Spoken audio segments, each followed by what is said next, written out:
Welcome into the checklist, brought to you by Secure Mac. I'm Ken Ray. I'm Nicholas Raba. And I'm Nicholas Tachek.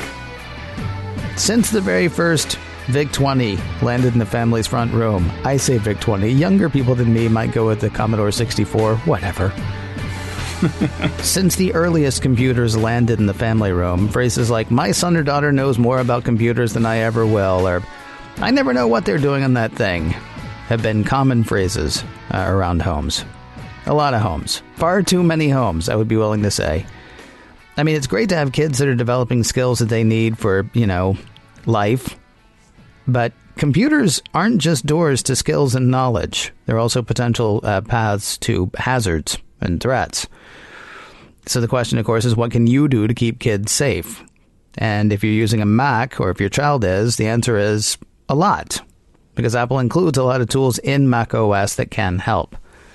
So we'll be talking about some of those and more on today's checklist. We'll be looking at 5 of the most important things to know about built-in parental controls on your Mac and how to use them effectively.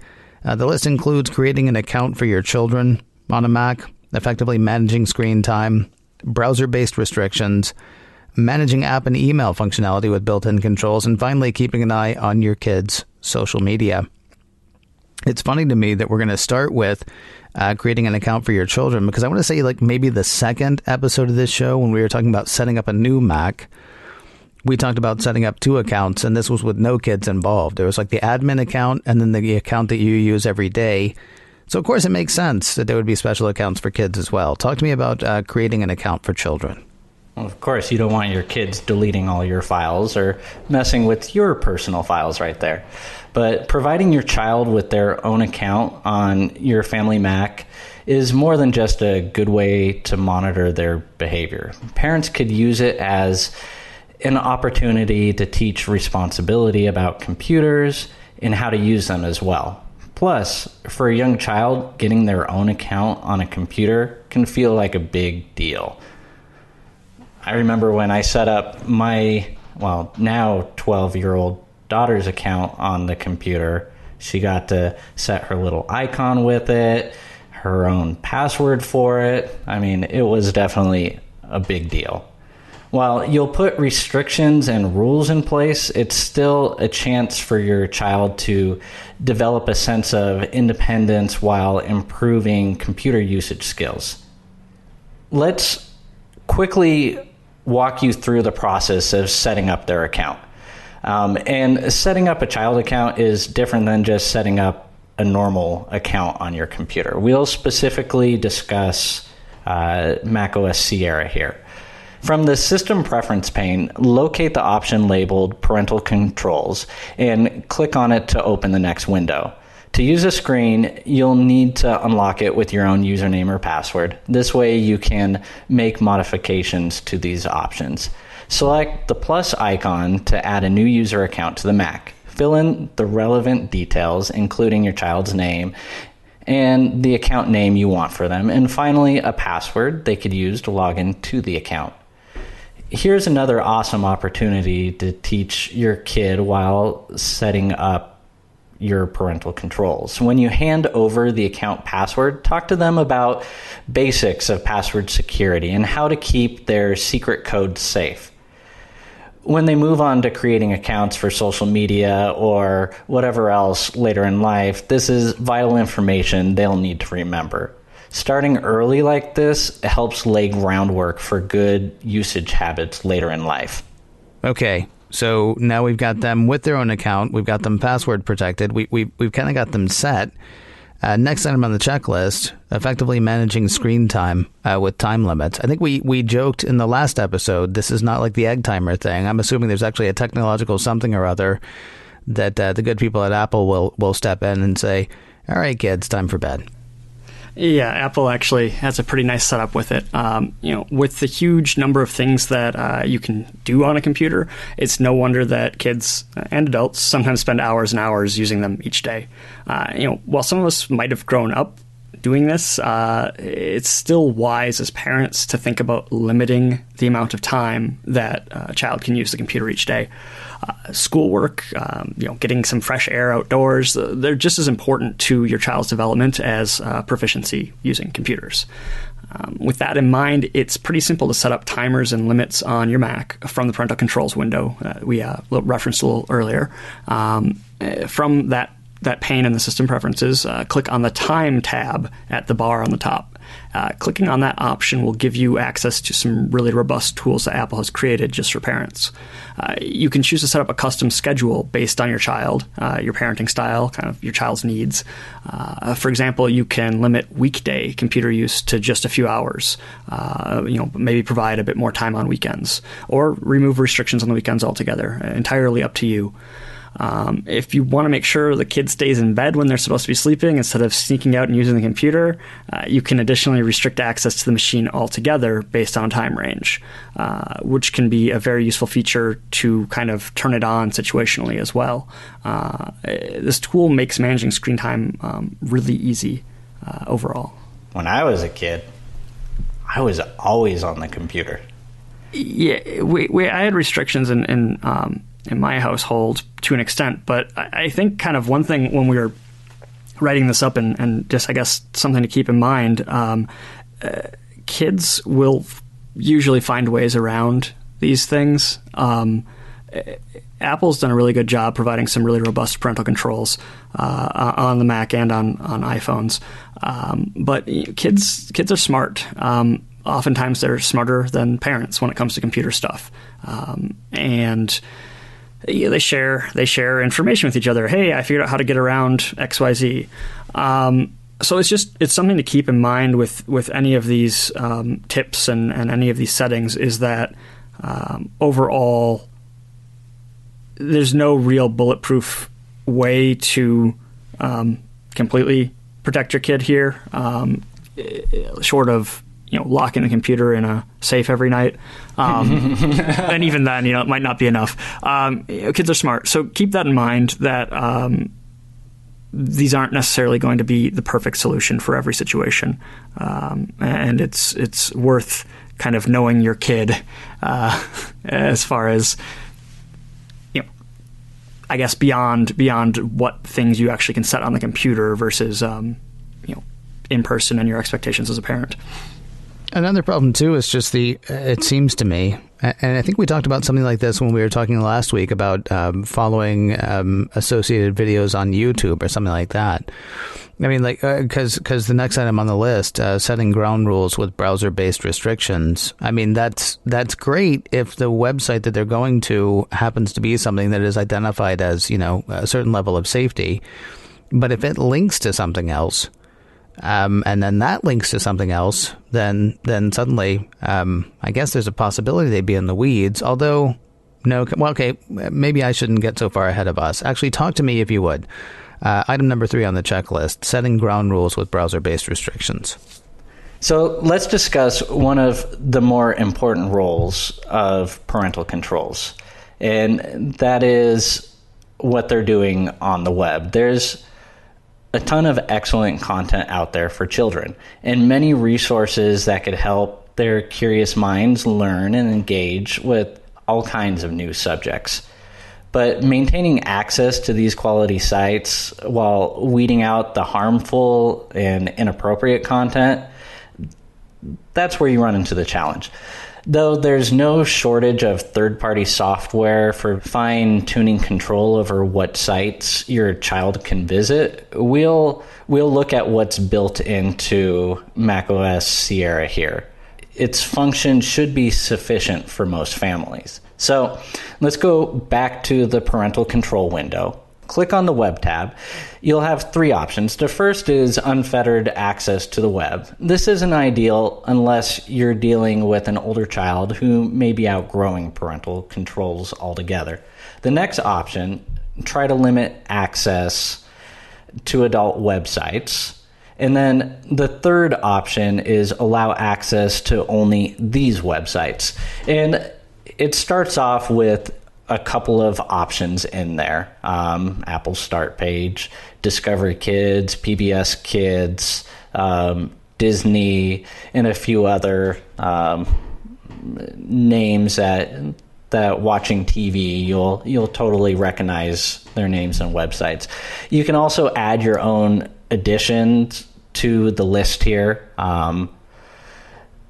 if you discover any loopholes, you could create a blacklist of what you want to block. Overall, this setting will often be the most effective.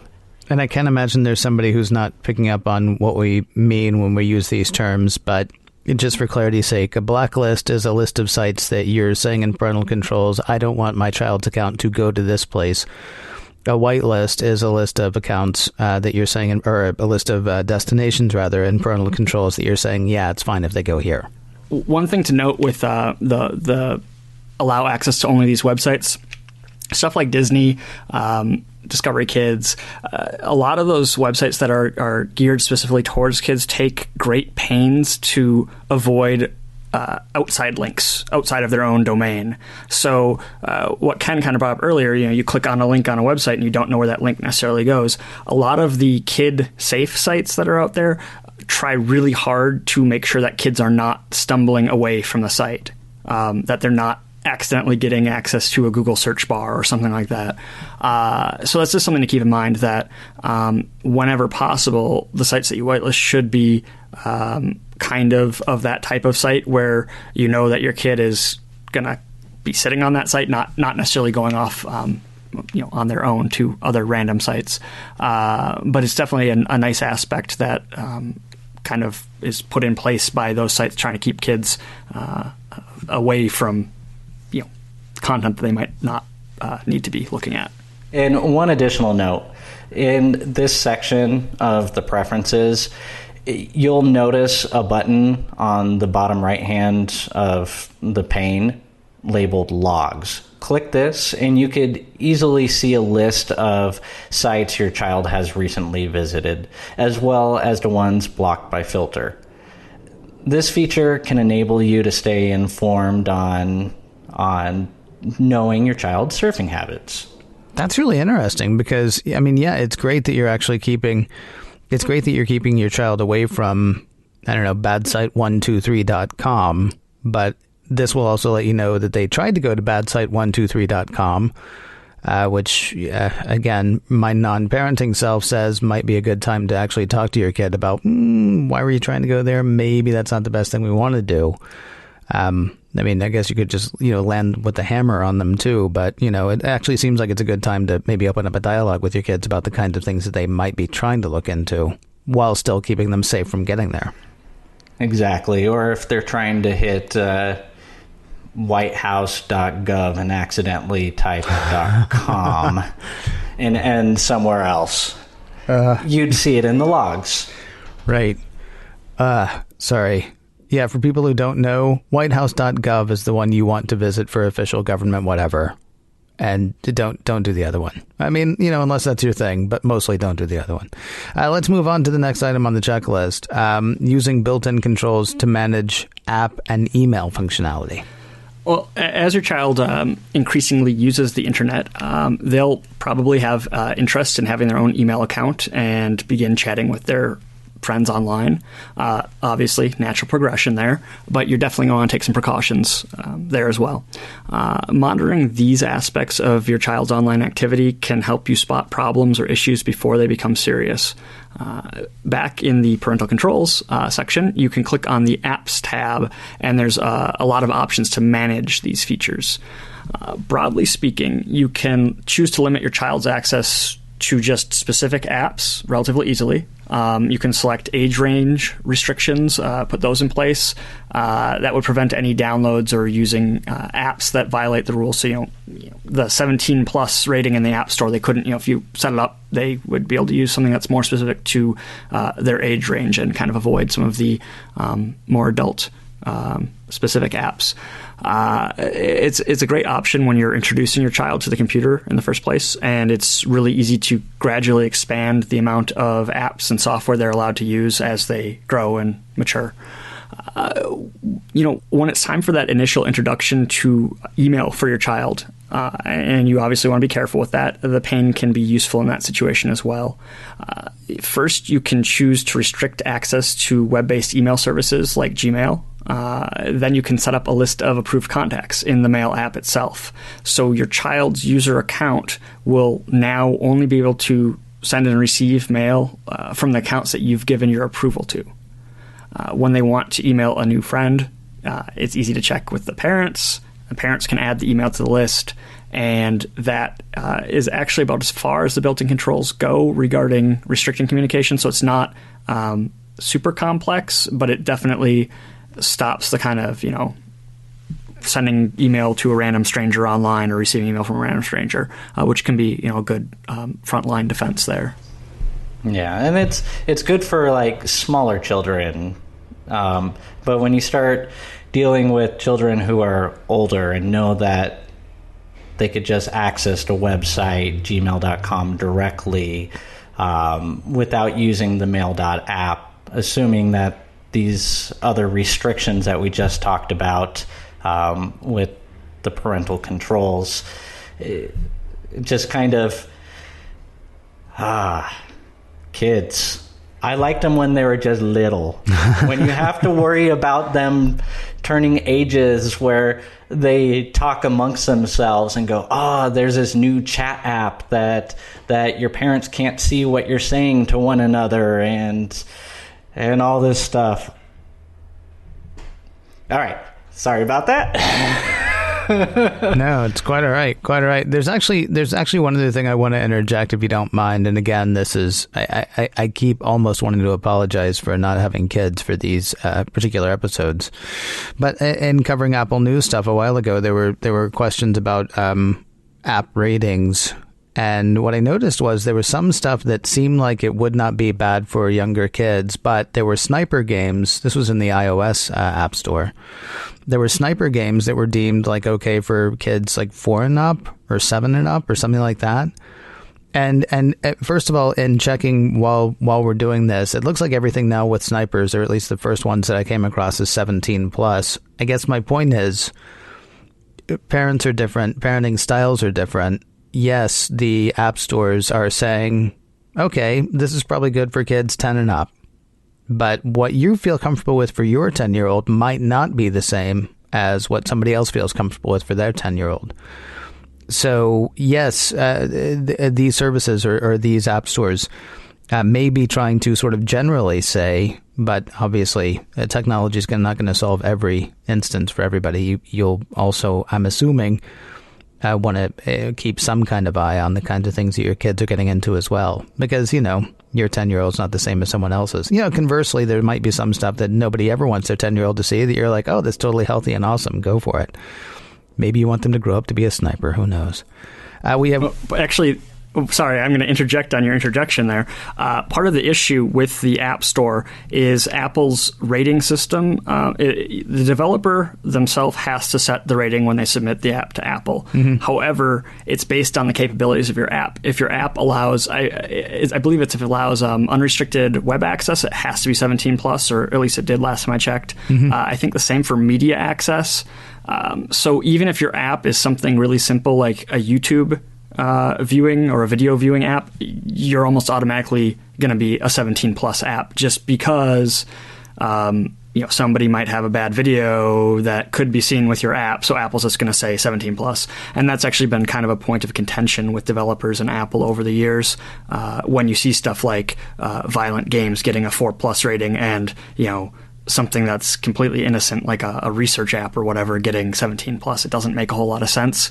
And that's kind of, again, where parents need to take the time to step in and take a look at the apps and decide for themselves what age rating is appropriate for their own children.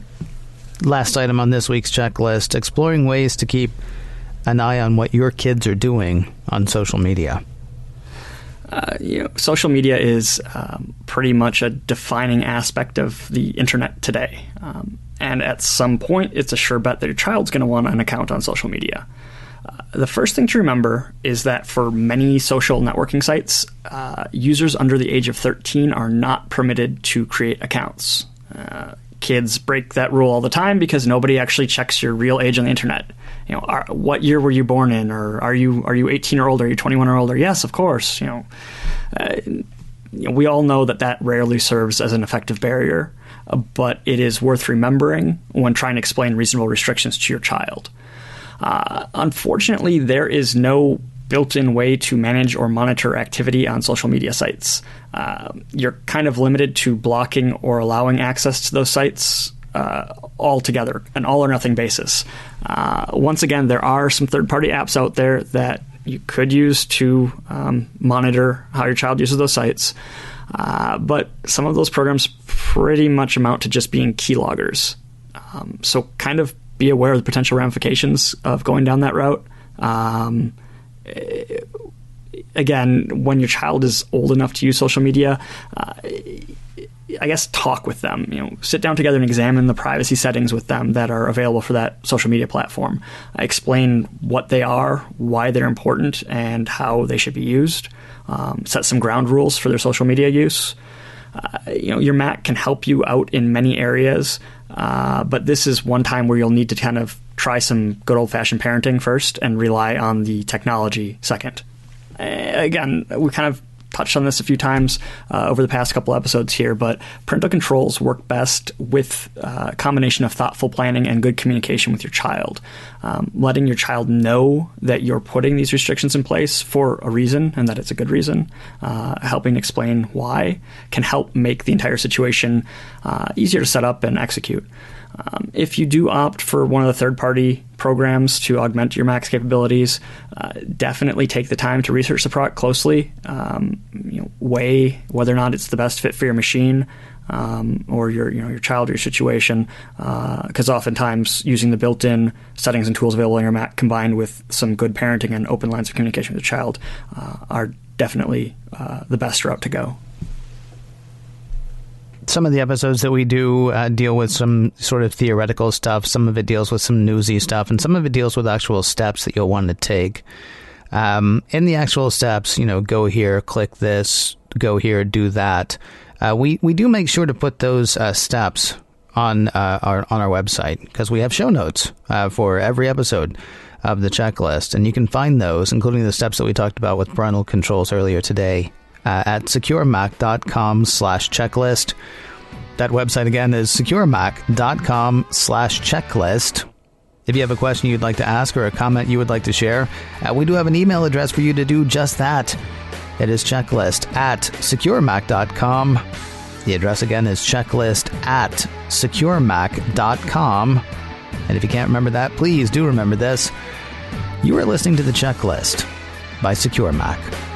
And we'll talk to you next week.